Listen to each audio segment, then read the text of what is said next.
Okay, so the first thing we do is spray the entire sink area with caulk remover where the silicone is, so that you can easily take the silicone off. Then after spraying, leave it for about 10 minutes, and then we're gonna try to get it off now. It's been about 10 minutes. What I'm using here is a putty knife and a flathead screwdriver. There's also a caulking tool that looks like this, and you can also use this. So I'm gonna just try using all three to just get silicone off.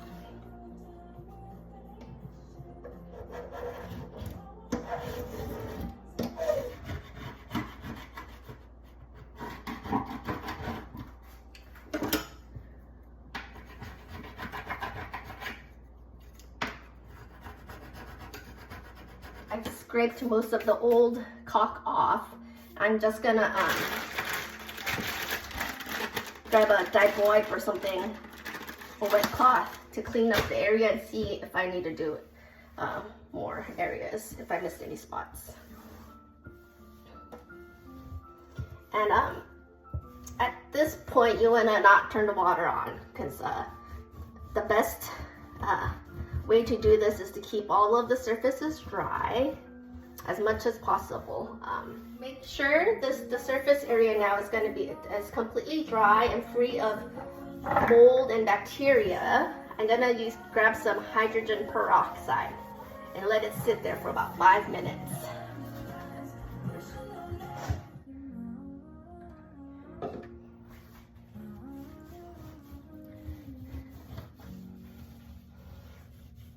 I'm going to explain what kind of caulking I'm going to use. Since this is a kitchen area and it's a sink, it needs to be 100% silicone.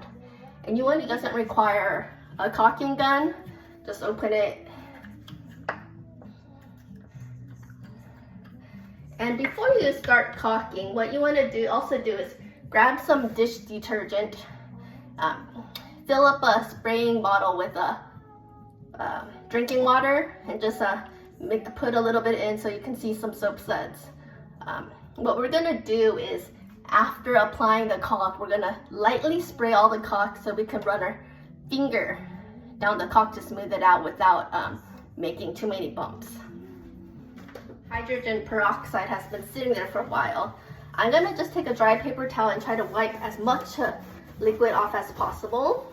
Some people will actually take a blow dryer to the sink at this point.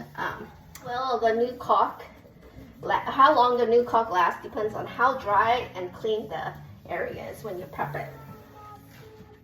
I'm gonna open this. Okay, so it looks like there's some places that are pre-drawn where you can cut it. And you always want to cut it at a slant, and I like to go for a smaller, the first time you cut, you don't want to go cut it exactly on the slanted line that's shown here. But I'm going to go a little bit above it, just in case. And it's just always better to have a smaller, we call this a bead.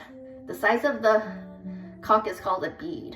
I want a smaller bead, so I'm just going to cut it right there.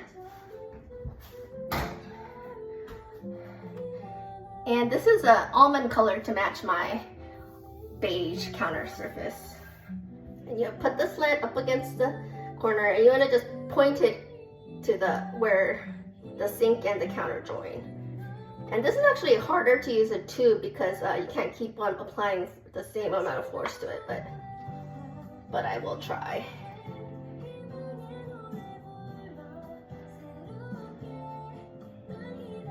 Grab that spray I made with the dishwashing soap.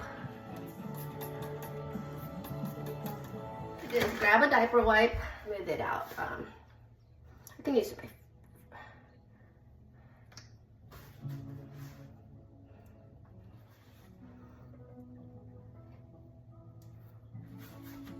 notice where I put too much, I just wipe it out.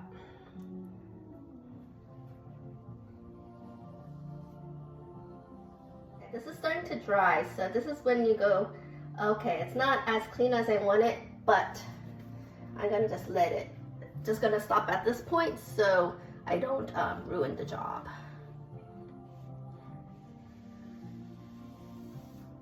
Now, I'm just gonna make sure nobody touches this all day.